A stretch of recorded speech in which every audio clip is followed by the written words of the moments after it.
Good morning, Endeavour, and a very happy Tuesday to you. I'm so excited this Tuesday morning because we are starting our brand new class novel, The Fire Thief by Terry Deary.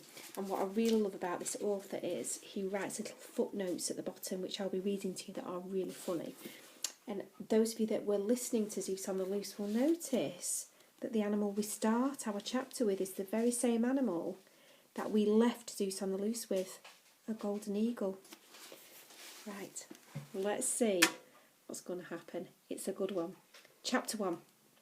Greece, the dawn of time. This is where my story starts.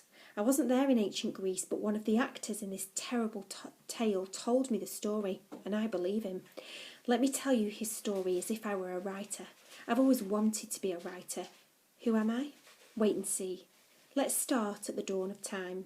And this is footnote 1. Yes, all right, maybe not the very dawn, not the first hour of the first day, but 1 million years ago when humans were a little more than very clever apes. Some of them still are, but we call them police officers now. The bird soared and wheeled in the cloudless sky over the silent earth. Beneath it lay valleys of rich green and white-topped mountains. A crystal blue sea shone in the distance. A deep forest loomed beneath the monstrous bird, and from the heart of the darkness a smudge of wood smoke rose into the clean air. Growled the bird. Fire! It scented the sooty air and climbed away from it. Then it turned and arrowed towards a distant mountain. Breakfast! It hissed and swooped. Rabbits froze, terrified as the bird's death shadow passed over them. The bird ignored them and let the warm air lift it up the mountainside. As it climbed, the shimmering grass below gave way to grey, wind-scrubbed shrubs and then bare rocks too bleak for even moss to grow. The bird lifted its hooked beak and half closed its curved wings till it dropped towards one massive boulder. On the boulder lay a man. Wind-burned and sun-baked, he lay there as the bird's claws clattered against his rock and skidded to a halt. Oops, the bird croaked. After all this time, I'm still no good at landing. Fine chains were sunk into the rocks and they lapped around the man's wrists and ankles. Fine links, but they were unbreakable. The bird shook its gold feathers and its black eyes burned. Good morning, Prometheus. I hope you slept well, the bird hissed. The man smiled. His face was handsome as a god. I slept well. Our characters spoke in ancient Greek, you understand, but you would not understand it, so I've changed it into our language. I'm being very kind to you to stop you whinging about the realism and get on with the story. Trust me, I am a liar. I slept well, the man cried. I had such wonderful dreams. I dreamt of freedom. You're cheerful, the bird blinked, snapping suspiciously. You don't deserve to be cheerful. You stole fire from the gods and you gave it to those crawling creatures they call humans. You sneaked it away, hidden inside a reed. You are no better than a robber on the road. The bird had begun to screech and ruffle its feathers. The humans will burn our world and choke on us with the smoke. You deserve worse than death. Fire thief. Prometheus smiled again. And I have punishment worse than death, don't I? My cousin, Zeus, chained me here in the sun and snow and wind and hail to suffer but never die. A great grey tongue rolled out from the side of the bird's cruel beak.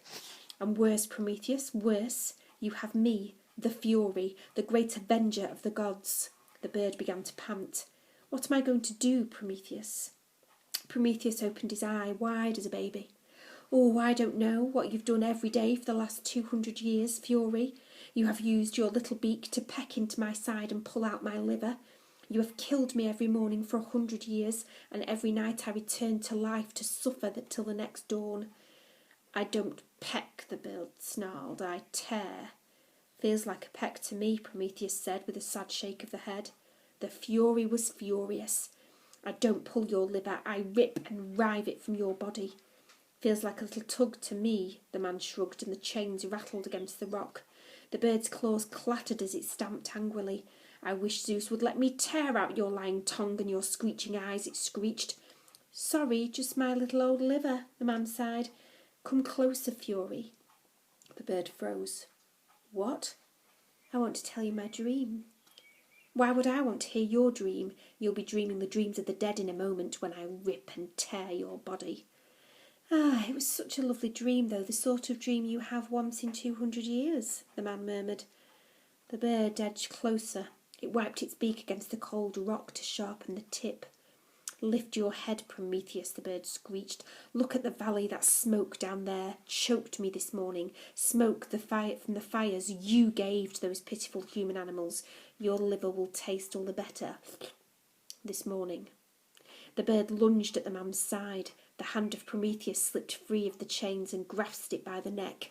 The bird gave a startled squawk. Its black eyes bulged and its body struggled. But the more its body writhed, the more its neck ached.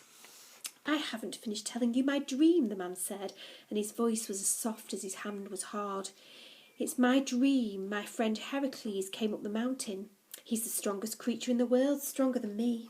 Prometheus sighed and squeezed the feathered neck a little harder. "Stronger than you. And Heracles snapped my chains like they were made of grass, just as I'm going to snap your neck. Now." The bird writhed and croaked. "You said it was a dream." "I lied," Prometheus said with a laugh. "I still have friends." And he squeezed again. "Strong friends like Heracles, good friends who think I'm treated unfairly, friends who sent Heracles to set me free last night." "A dream, you said." "A dream come true. Zeus will never let you escape. No matter where you try to hide on earth, he will find you."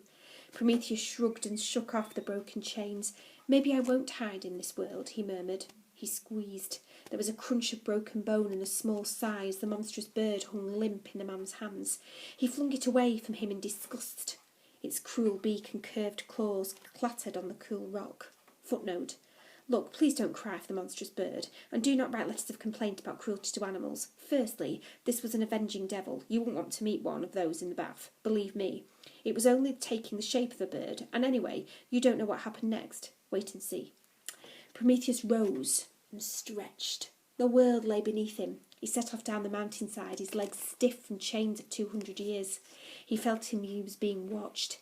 He stopped and looked back. The eyes of the monstrous bird were dull and dead. He squinted up into the morning sun and saw a shadow cross it, the shadow of a long-necked bird, a swan. The young man closed his eyes for a moment and groaned. "Zeus," he hissed. "Zeus." He looked for somewhere to hide, but the bleak, bare mountain had nowhere at all.